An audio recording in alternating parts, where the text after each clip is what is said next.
before we even do the intro, let's get it out of the way. Make sure you have a beverage. I've got some lovely tea to hopefully keep my voice going through what will probably be a very long wrap-up. Hopefully you have something lovely to keep you company as well while you watch.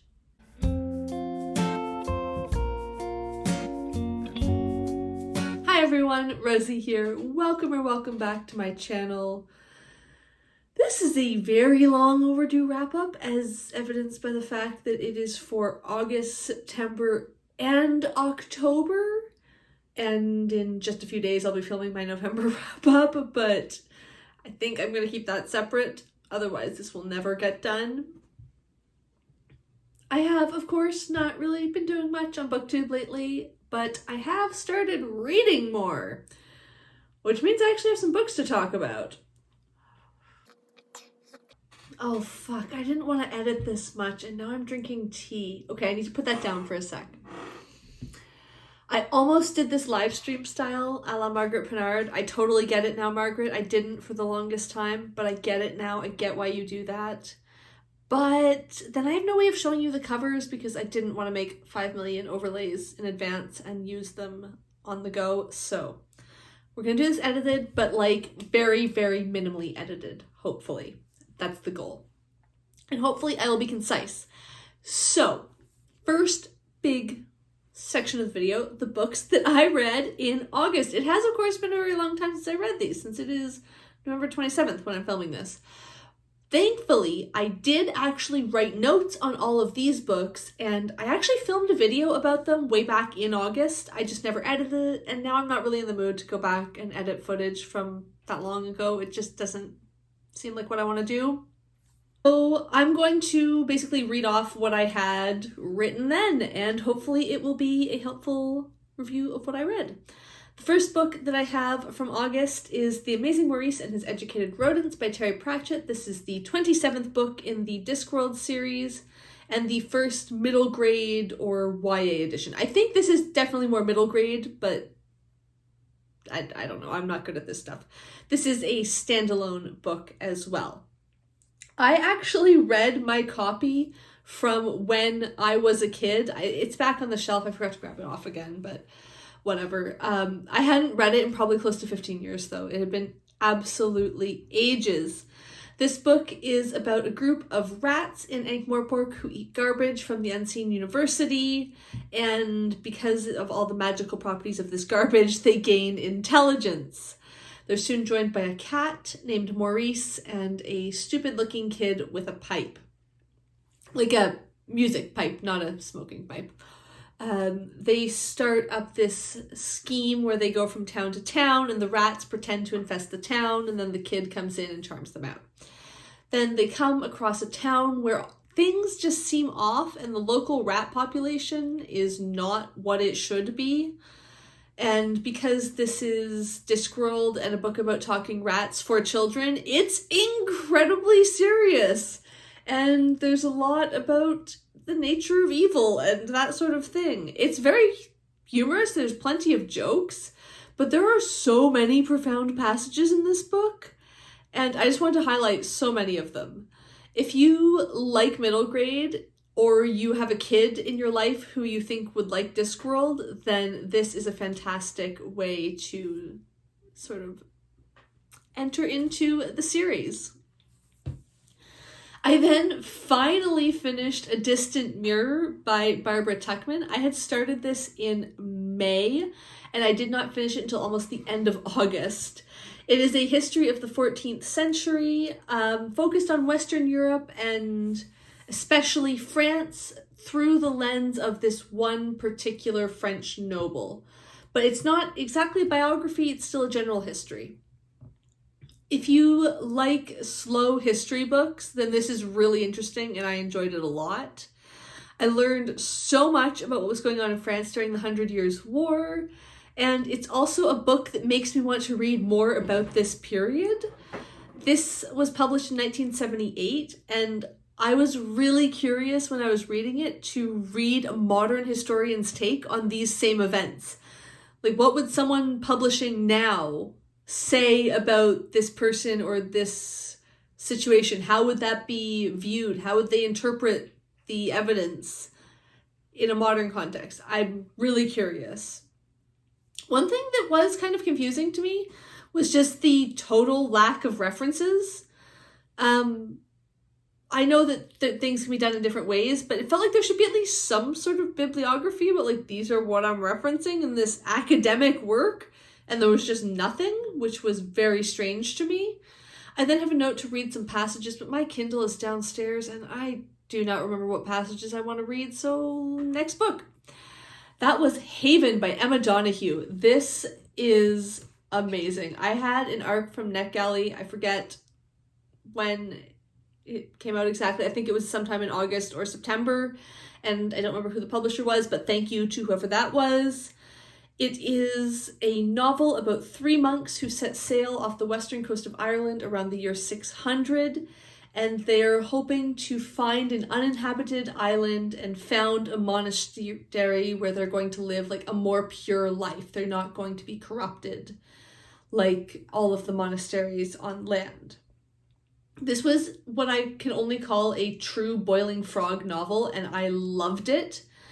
I loved what it was and how it was written at the beginning of the book and also at the end, but they were two really separate vibes and two very separate feelings to the book at the start and the end, and it didn't feel jarring. It didn't feel like there was a part 1, part 2 where all of a sudden it was a break. It was just all of a sudden everything is very different, and that was fantastic. I personally really prefer this style of tension build-up that we see in this novel, where the tension builds slowly, layer by layer, step by step, page by page, instead of it just being very high anxiety from page 1. Haven got me invested, and I bought into everything before I was feeling heart palpitations, like stressful stuff about the plot. And I think I really need that. I can't really connect to a plot if it's making me anxious from the first page. Definitely check the trigger warnings for this one though, especially anything regarding religion. Oh, and I haven't even gotten into the brilliance of Donoghue's characters yet. Just like the book overall, from the way we first meet these characters to the way they finish the novel, it's just this seamless, phenomenal transition. And that's despite the fact that for most of the book, they don't really fully exist as individuals from each other. It's really amazing. I loved this. Highly, highly recommend. I think it was so good. I then have a book that I did not finish, and that is Tune In Tomorrow by Randee Dawn. This is an e-arc that I started in July, and in August I decided just not to finish it. It was an ultimate, it's not you, it's me book. The premise was so fantastic. A struggling actress gets swept up into a sitcom starring humans but produced for and by mythical beings that most humans don't even know exist. I read the first third and I didn't dislike it. There was nothing wrong with it. I think a lot of people would probably really, really enjoy this book. It just didn't do anything for me. I can't really pinpoint why, but I just was not drawn to this book and did not want to read it at any point. So after having it sitting a third of the way finished on my shelf for 6 weeks, I decided to DNF it and not spend time on a book that wasn't making me excited. All right, so those are the books I read in August. Now, let's go to September, where I have absolutely 0 notes prepared. So this should be fun. First, we have The Untold Story by Genevieve Cogman. This is the 8th book in the Invisible Library series and the final book that is currently out, I believe. I always have to double check because I have this fear that another book is going to come out without me knowing, and no, okay, this is still the last one. It was another fantastic installment. I am still so in love with this series about Irene, the librarian spy, and all of her fantastic adventures. I'll be honest, at this point I can't remember exactly what happened in this one, but I'm sure it was really, really fun, and I seem to have really enjoyed it at the time. I give pretty much everything 5 stars these days, so it doesn't really say too much to me, but at least it tells me I didn't dislike it when I read it. And I think I listened to that on audiobook. That's going to be a running theme right now. Including with this next book, 24 Hours in Ancient Rome, A Day in the Life of the People Who Lived There by Philip Matyszak. I'm not sure if I said that right. This is exactly what the title says. 24 Hours in Ancient Rome. Each hour of the day we see a different person and like a different place in society, like through one individual, whether they're real or like a fictional composite. We see in what different people are doing at different times of day and learn about, in general, how the city works. This is another one that I listened to on audio. It was really, really fun. Exactly the sort of book that I needed at the beginning of September, which was just super engaging, but not at all demanding. I don't know if this kind of book is going to be that for everyone. For me, it really was. I enjoyed it a lot, and that's why I immediately read 24 Hours in Ancient Athens, A Day in the Life of People Who Lived There, also by Philip Matyszak. I didn't like this one quite as much. It's actually the first one. I read them in reverse order. I thought Ancient Rome was slightly better. I liked that book slightly more. I don't really know why. I can't pinpoint any exact reason. They were both really, really solid, really enjoyable. If you like everyday history, if you like the history of what people were eating and how it got to them and how they were just living their ordinary lives, that sort of thing, then these books were great. I enjoyed them so much.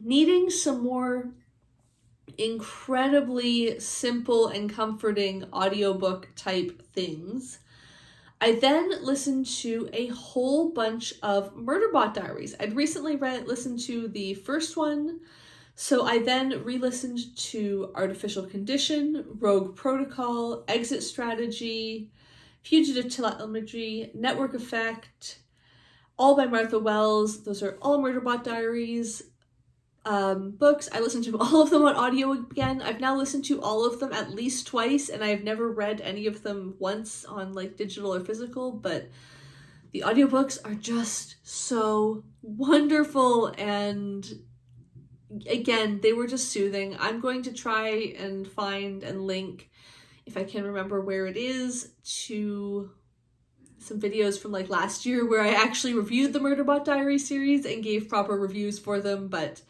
they were super fun. I love them. Exactly the books that I needed to be reading then, and I wasn't listening to them to review.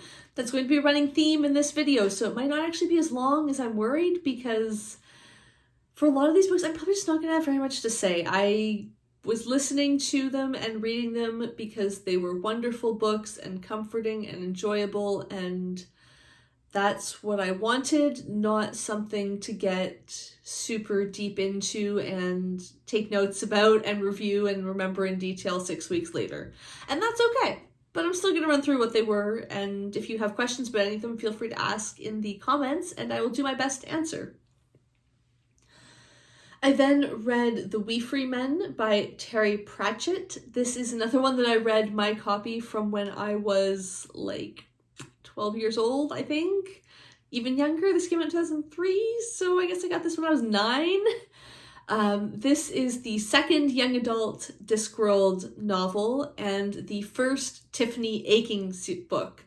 So we get a sort of young witch sub-series that follows Tiffany Aching and her journey in the disc, discovering what it means to be a witch. This is, as I said, the first book about her, and it's apparently the 30th Discworld novel overall.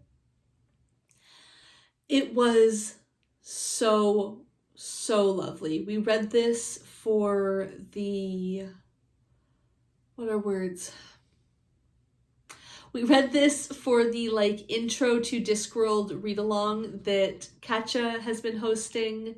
I will link to the live show either up in the cards or down below because I know we had a great discussion about this.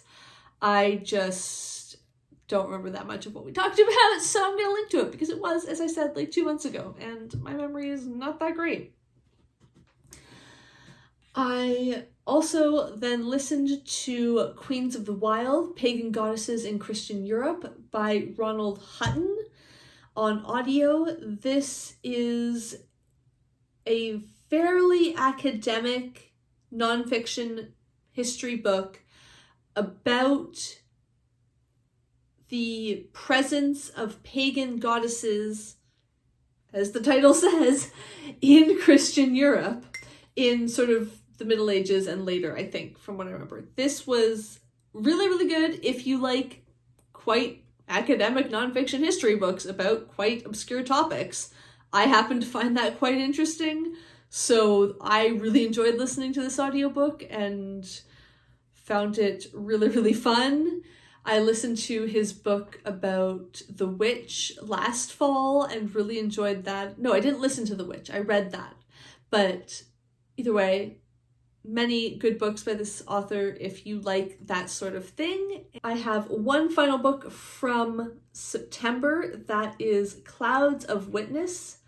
This is the second book about Lord Peter Wimsey by Dorothy L. Sayers, and there is a new recording of the audiobooks that is currently being released. So this one just recently came out. I listened to it. It was fantastic. I am enjoying this series so much. It's so hard to decide if I want to read ahead and get the ebooks or get a physical book or listen to a different audiobook or something and go ahead with the series. Or if I want to wait for this narrator to read them, who I am enjoying so much. Excuse me. So far, I think I want to wait for this narrator to keep doing them because they're just such good audiobooks. And I kind of want to just keep enjoying the series in that way. Plus, it's kind of fun to have something where it's like, oh, every few months or every 6 months or something, a new book comes out and I get to read it. That's a really fun way to enjoy series, I find, as long as I can stay into them, which I think I will in this case, because I am just, there's something about the way Sayers writes Lord Peter Wimsey that is so delightful and fun, and I just want to keep reading the books about him. And I know that in maybe the 4th book or maybe the 5th or something, we get to meet a new character who's going to be absolutely wonderful as well, so I can't wait to see what happens there.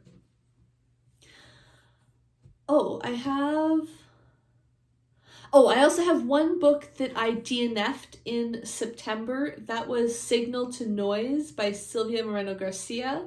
I think this is her first book that came out, maybe? But it's being re-released or something. I had an arc from NetGalley. I'm going to just read my review from NetGalley. This was a classic late-night impulse request that I then realized was not at all my thing. The premise and initial character development seem fantastic, but not at all something I'm interested in reading, so I DNF'd at 10% of the way through the book. And honestly, I have nothing more to say about this. This was way more YA than I wanted, and I did not know that going in, so I didn't keep reading it because I was not in the mood to read YA. I'm sure it's really good. It has great reviews. A lot of people say it's really, really fantastic, so if you like it, awesome, I'm glad. It just wasn't something I wanted to read, and with my general reading mood lately, I just have no patience for things that aren't really, really exciting to me right now. So I'm very quick to DNF anything that's not working. And now we move on to my October reads. My first book of the month was an audiobook. That was Mrs. Dalloway by Virginia Woolf. I liked this, but it wasn't the right time for it. Why did I read this? Why did I read Mrs. Dalloway? I thought I read something in September that made me want to pick this up. but I can't remember what it was. I don't know. Anyway, I wanted to read Mrs. Dalloway for some reason, and I did. It was fine, but it wasn't the right time for me. I was listening to it on audio and not really giving it very much attention, and I didn't dislike it. I just didn't get very much out of it. So I think maybe the next time I try Wolf's Writing, I'm going to do like a different format, give it maybe like a bit more time and attention so that I can maybe appreciate it more. I don't know. We'll see. I then read The Bullet That Missed by Richard Osman. This is the third book in the Thursday Murder Club series. And I didn't love this, I'll be perfectly honest. I still give it 4 stars because my ratings are like so generous these days, it's ridiculous. But I thought that the second book was better than the first book. And I thought the third book was maybe the weakest of all of them so far. Now, what I'm about to say is purely my own opinion, and if you disagree, that is totally fine. I'm glad you enjoyed it. I think that Osman has gotten too into his characters with these books too soon. And I love characters. I love found family. I love when characters come together to work together and form a group who can like be friends and support each other. That is my jam. I love that.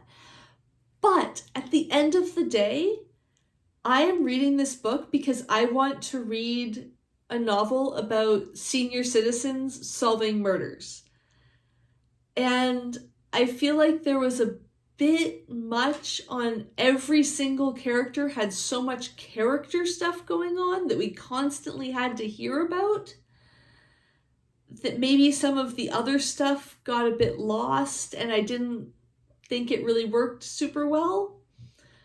I'll probably read the 4th book in the series just to see how it goes, but if it's similar, I don't know if I'll keep going, honestly. I know a lot of people love the series. I don't know what people are saying with the 3rd book, because I'll be perfectly honest, I have not watched much Booktube at all since it has come out, so I haven't really seen any reviews about it. If people like it, that's great, but I don't know. It's not really for me anymore. On the other hand, a 3rd installment that totally 100% was for me, Into the Riverlands by Nevo. This is the 3rd installment in the Singing Hills cycle, and I had an e-arc of this from NetGalley again, so I will read the review. I've loved the previous 2 novellas in this series, if series is the right word, collection, ? Apparently cycle, and Into the Riverlands did not disappoint. The structure was slightly different, and I felt was more a mix of plot and story, where the previous books were more story and story focused. This was not a problem though, as Beau's writing remained just as enchanting. And it's totally true. This was the first one that I had read as an ebook instead of listening to on audio, and that did not make a difference. I liked it just as much. I continue to absolutely be obsessed with these novellas. I think they're so, so good, and I'm just so excited about them in general. So if you have not tried them, make sure to check them out. And yes, I don't have anything else on this one. I then listened to on audio, of course, what else? You can't listen to ebooks, duh. Consider the Fork, A History of How We Cook and Eat by B. Wilson. This is nonfiction that is about how we cook and eat, and it was phenomenal. I really, really enjoyed this book. I learned so much, and it was just really, really cool. I don't know, if you're really interested in detailed history about food preparation, then you should definitely read or listen to this book. If you're not, then you can skip. That's fine.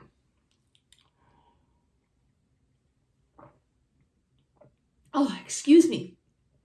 This is so much talking straight.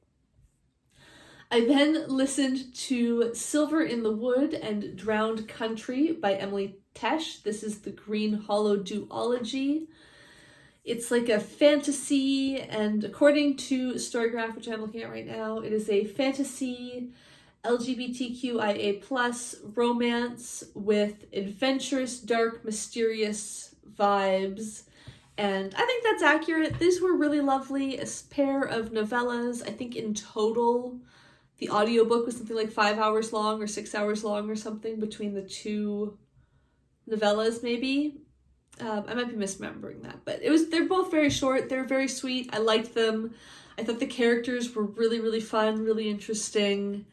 I loved to see how they developed across the two books, and yeah, I don't know why it took me so long to read these. They were first recommended to me in 2020, and somehow it took me 2 years, but I'm glad I finally did listen to them because they were really, really fun, fantastic. Again, just lovely, lovely companions on my walks.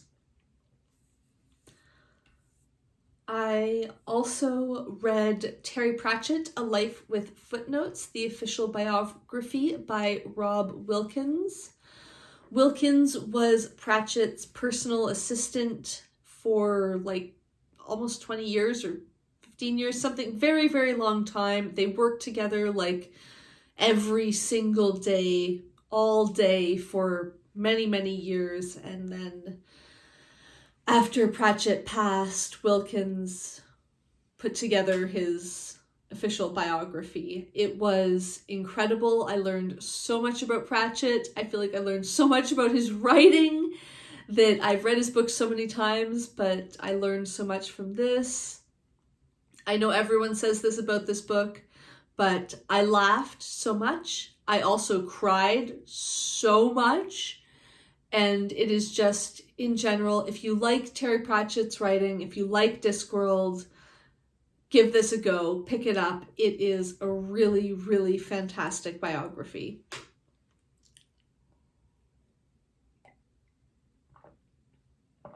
Oh, excuse me. I then read a graphic novel, graphic novel, called Wash Day Diaries by Jamila Rouser and Robin Smith. This is a set of 5 short stories in graphic novel format about life, love, relationships, everything, all of which are focused around hair care and hairstyling for a group of friends, all of whom are Black women in New York City. This was really lovely, really sweet. I would like to reread it sometime. I feel like I say that about every graphic novel, but it's always true. I always feel like they're so short that I don't fully appreciate them on the first reading, and I need to like go back another time to get all of it. But this was lovely and I really liked it. Another very quick and soothing audiobook, although it might not sound it at first, Will My Cat Eat My Eyeballs? Big Questions from Tiny Mortals About Death by Caitlin Dowdy. This is Caitlin Dowdy of Ask a Mortician.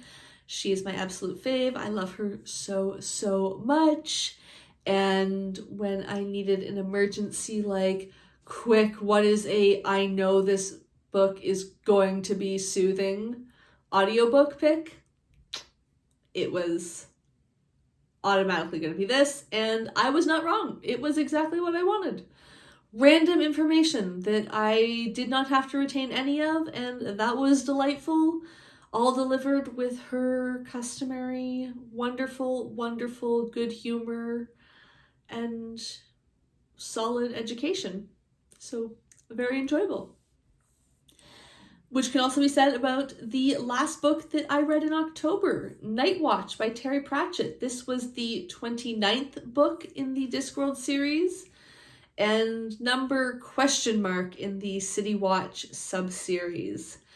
In this one, we follow Sam Vimes, the commander of the Night Watch, whose wife Sybil is about to give birth and sort of actively giving birth throughout the novel with their soon-to-be child, and he finds himself all of a sudden confronting a younger version of himself and a situation he did not expect to find him in, and a situation that he did not expect to find himself in again in Ankh-Morpork. So this was absolutely wonderful. I had read it maybe once before, but not that many times, and I really, really enjoyed it. I know a lot of people say it is their favorite Discworld novel. I don't think I'm at that point yet, but I can see why it is for a lot of people. It is a really, really fantastic novel and has just so many fantastic, important,